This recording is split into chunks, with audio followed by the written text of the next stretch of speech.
টোটেল গাसै 2626 जन मार्चार्सफोरनि बिसोरदि UPPL नि जानानै खामानि मावगोन बे नङा। बिसोरो आंनिनो मानसि, बिसोरो आंनि CID सो। नोंथांमोना नैबे CID भिडिअ एन्ट्रिखौ बा नुनानै निस्सय नङाब्ला थाम्बनेइलाव नुनानै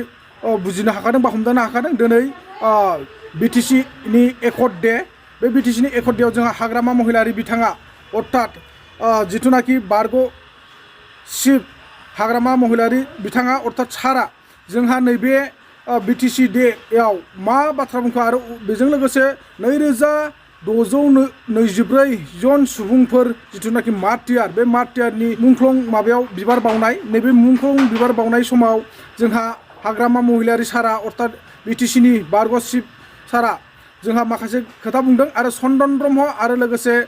खाम्फा बरगयारि बिथांमोनहा हाग्रामा सारनिनो अर्थात BPF निनो CID जानानैसो UPPL आव थांदों होननानै जोंहा हाग्रामा महिलारि सारा रोखायै फोरमायदों। नोंथांमोना जाहाथे दिनैनि भिडिअखौ जोबजासिम नायब्ला निस्सय बुजिनानै लागोन। दा बेनि सिगां आं ससे नोंथांमोननो मोनसे क्लिप होनो सानदों। जोबोर इन्टारेस्टिं आरोना, जोबोर मोजां मोनदों। खिन्थु आङो गोसो गोरबोआव गोजोननाय मोनदों। मानो होनना बुङोब्ला जोंहा एल'ग्रा बिथांमोन अर्थात पियार जासुला बिथांमोना हाग्रामा महिलारि सारखौ लोगो मोननानै माखासे सोंथि खालामदों। जोंहा एल'ग्रा सारा देग्लायनि फैबाय थानाय बे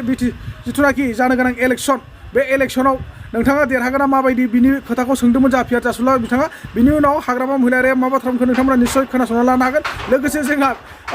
एल'ग्रा बसा बा एल'ग्रा बिथाङा मा खोथा बुंदों आरो माबोरैहाय हाग्रामा महिलारि सारखौ फाफ्लियाव बुज्रांलायनो हाखो अर्थात बिखौ बुज्रांलायनानै कुइसन खालामगोन नोंथांमोना बेखौबो नायनानै। जा सारखौहाय लोगो मोनबाय सार नेक्स्ट बाराव माबायदि बेसेबां थाखा 100% गेरेन्टि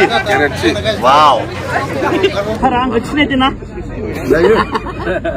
आं एल'ग्रा सार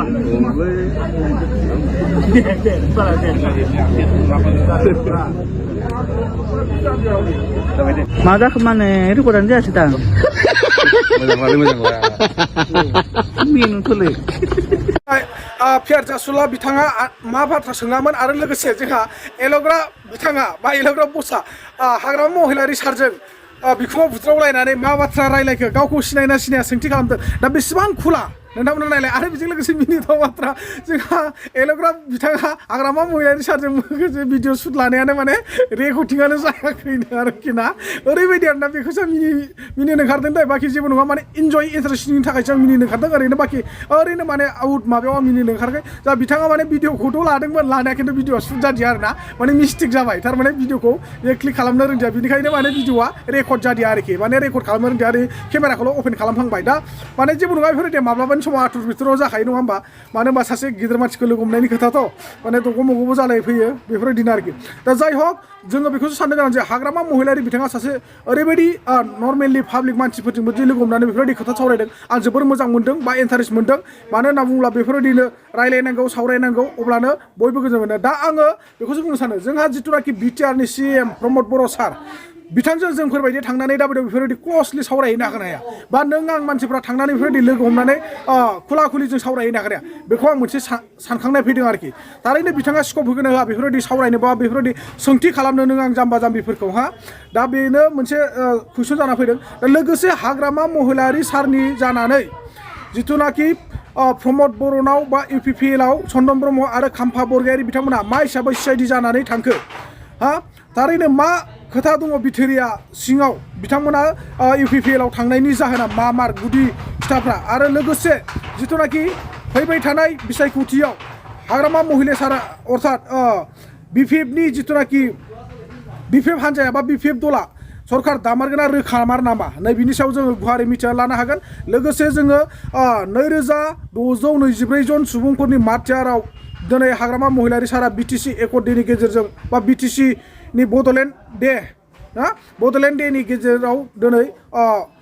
जोंहा उपेन्द्रनाथ ब्रह्ममोननि बिथांमोननि जिथुनाखि मुसुखा खाम्फा बे मुसुखा खाम्फायाव बिबार माला बावनायनि हाबाफारि लादोंमोन। बेयाव माने खुनु जाथि जनगोष्ठी हिसाबै माने रावखौ नासयाजासे बा बासियाजासे बयबो लैहोर लैहोर बेयाव बिबार बावनायाव बा बाहागो लानायखौ जों नुनो मोन्दों। बे जोबोर गोजोनथाव बाथ्रा आरो लोगोसे बेफोरबायदिनो जानांगौ जोंहा BTR नि CM प्रमद बर' सारमोनाबो बा UPPL दोलोनि बिथांमोनाबो थांनानै बेयाव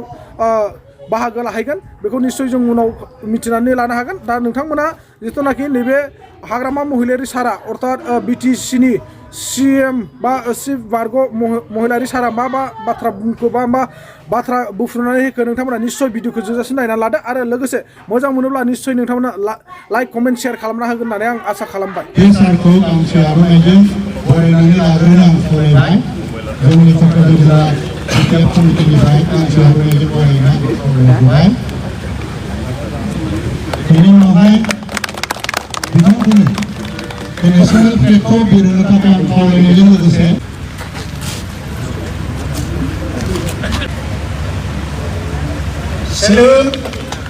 साबधान खावलायदों जाहाथे पुलिस रावनाव थांनानै बयबो बिबान बावहैयो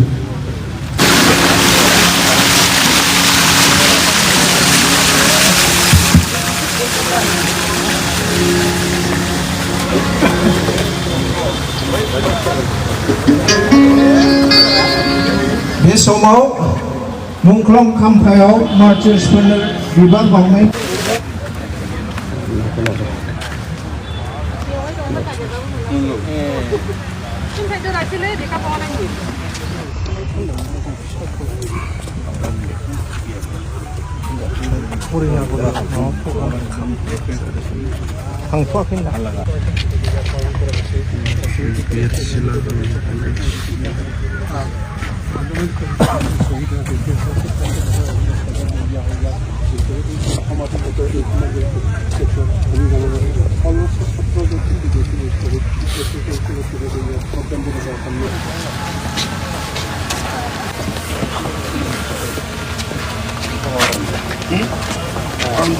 ब्रह्मखौ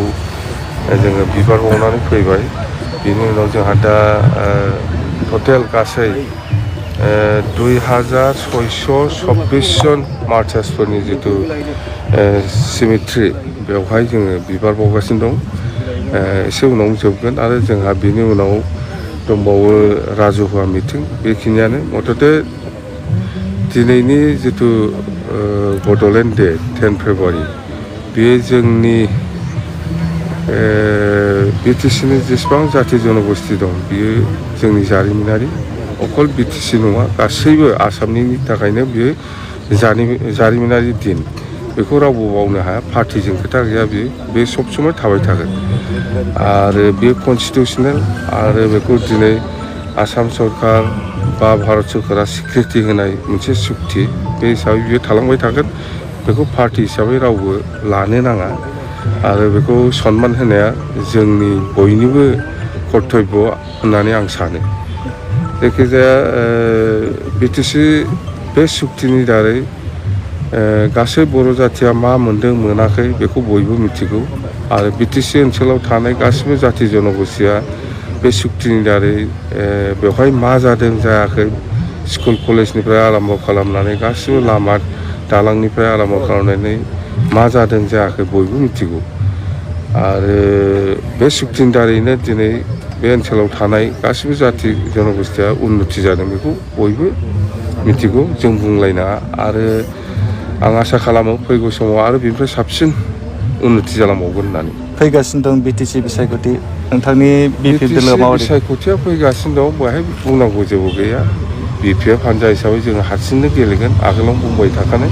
आरो हारसिङैनो जोङो सरकार दानो हागोन बेवहाय आं बुंबाय थादों बिटिसिनि दिनैनि राजनितियाव पलिटिकेल पार्टिनि जितु पजिसन राजनिति पार्टिनि जितु पजिसन बियो बिपिएफआनो 1 नाम्बाराव दङ दिनैनि दिनाव आरो आंनि अबजारभेसनाव सेकेन्डआव बिजेपि दं 3 नाम्बाराव UPPL दं आरो UPPLआथ' दिनै सरकार दानायनि खुनु पजिसन गैया बिपिएफआनो दागोन चन्दन आरो खाम्फा बरगयारिखौ लानानै नोंथाङा डिपुटेसननि बाथ्रा बुंगासिनो दं चन्दन खाम्फा थांनायखौ नोंसोर गाब्रायनो नाङा बियो आंनिनो मानसि बिसोरो आंनिनो मानसि आरो बिसोरो UPPLआव थांदों होननानै बिसोरदि UPPLनि जानानै खामानि मावगोन बे नङा बिसोरो आंनिनो मानसि बिसोरो आंनि CID सो